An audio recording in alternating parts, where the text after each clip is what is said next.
Welcome, here I've got iPad mini 2021 and I'm gonna show you how to take burst shot in the camera app at this device.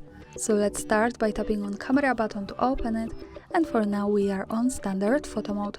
Let's stay here. To take the burst shot we have to tap on the shutter button from the right a little bit longer, let me show you.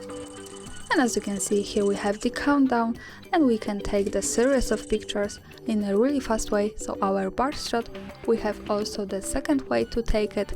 Let's move to the left side now to the volume keys. Also when we tap on them a little bit longer we can take the burst shots.